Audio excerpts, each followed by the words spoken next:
J'ai apporté une valise. C'est à l'origine une valise de transmission de l'armée américaine avec ses courroies d'origine.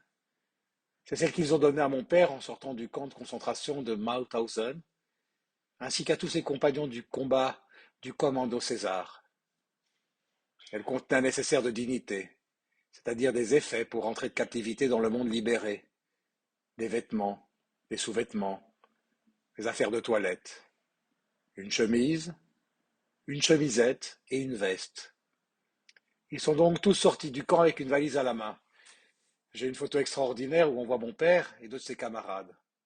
Mon père est à gauche sur la photo et José Saez est à droite. C'étaient des anarchistes.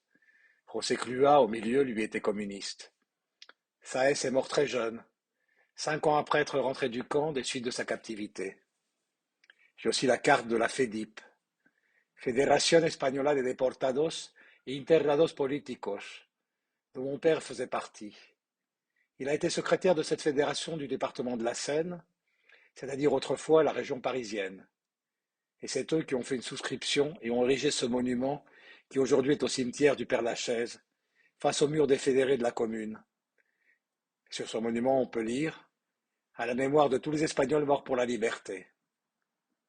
Et non pas pour un pays. Ce n'étaient pas des victimes. Ils étaient les ennemis du nazisme, ils étaient les ennemis du fascisme, et en tant que tels, ils les ont combattus. Ils ont du reste été les premiers déportés de France en camp de concentration dès août 1940, bien avant les familles juives déportées de France à partir de 1942. Et les nazis, par cela, ont mis le ver de la résistance dans le fruit, car leurs idées ont germé. Ils se sont organisés en réseau, et bien que beaucoup soient morts en captivité, la résistance commence avec leur combat. Ils ont su résister collectivement.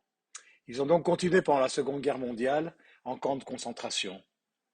Les déportés français rescapés qui sont arrivés en 1943 et 1944 ont reconnu plus tard qu'ils ont survécu grâce à l'organisation des républicains espagnols. Il y a eu beaucoup de camps de concentration où il y avait des Espagnols. Par exemple, Francisco Lara Caballero, lui, était à Sachsenhausen. Mais Mauthausen est vraiment le camp des Espagnols. Ce sont eux qui le construisent comme main-d'œuvre. Ils seront environ 7200 internés qui ont réussi à faire un vrai groupe de résistance, ce qui est extraordinaire. Ils ont résisté par tous les moyens pour survivre et pour témoigner.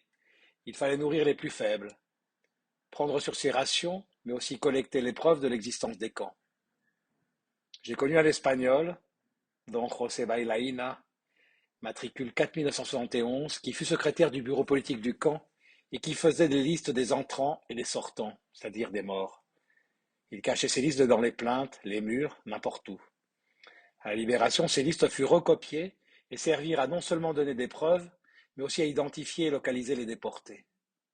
Cet homme-là a fait un travail de titan au camp et a risqué sa vie bien souvent pour sauver d'autres vies et pour récolter des preuves, et il est complètement oublié aujourd'hui. Et puis il y avait aussi ces fameux photographes, Garcia et Boix, qui ont fait un travail extraordinaire tous les deux. Ça a vraiment été le camp de la résistance.